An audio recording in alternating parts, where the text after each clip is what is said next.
Peerzadiguda municipal కార్పొరేషన్లో dumping yard పునఃప్రారంభానికి రాష్ట్ర పంచాయతీరాజ్ శాఖ మంత్రి సీతక్క ప్రారంభించారు.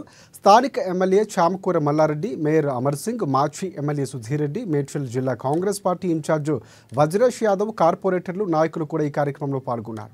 అయితే డంపింగ్ యార్డ్ను జనావాసాల నుంచి తొలగించాలి అంటూ బీజేపీ నాయకులు పవన్ రెడ్డి, రాము యాదవ్ ఆధ్వర్యంలో కార్యకర్తలతో నినాదాలు చేశారు.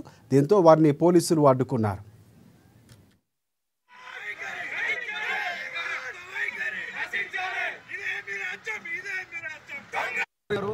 సీతక్క గారి డంపింగ్ యార్డ్ని డెవలప్మెంట్ చేయడానికి వచ్చారు. దాన్ని అడ్డుకోవడానికి భారతీయ జనతా పార్టీ ఆధ్వర్యంలో అందరం కూడా ఇక్కడ వచ్చేసాం. గత 10 సంవత్సరాలుగా ఈ డంపింగ్ యార్డ్ని ఏదైతే జనావాసాల మధ్యలో ఏర్పాటు చేశారో మీరు చూడొచ్చు.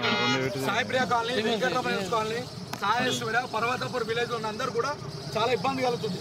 వీటి వల్ల అందరికీ అంటు రోగాలు, గ్రౌండ్ వాటర్ అందులో కలుస్తుంది అని చెప్పి వివిధ రకాల విధంగా మేము అందరం కూడా ఇక్కడ ధర్నాలు చేయడం జరుగుతుంది. ఉన్న పాత మేయర్, ఎక్స్ మేయర్ ఇక్కడ 2-3 కోట్లు పెట్టి డెవలప్మెంట్ చేసి దాన్ని మేము వ్యతిరేకించినాం. మొన్న కూడా ఇక్కడ ధర్నా చేస్తాం. ఇక్కడ వెంటనే డంపింగ్ తరలించాలి, ప్రజలకు ఇబ్బంది కలగొద్దని చెప్పి ఈరోజు ఇక్కడ శాంతియుత నిరసన చేయడానికి, మినిస్టర్ గారికి తెలియడానికి ఇక్కడికి వచ్చాము. దయచేసి కాంగ్రెస్ నాయకులకు చెప్తున్నాం, ఇంతమందికి బీఆర్ఎస్లో నాయకులే ఈరోజు కాంగ్రెస్ జాయిన్ అయ్యి మేయర్గా, డిప్యూటీ మేయర్గా ఉన్నారు. వాళ్ళందరూ కూడా వినతి చేస్తున్నాయి ఏంటంటే వెంటనే పబ్లిక్ ఇబ్బంది కలుగుతుంది.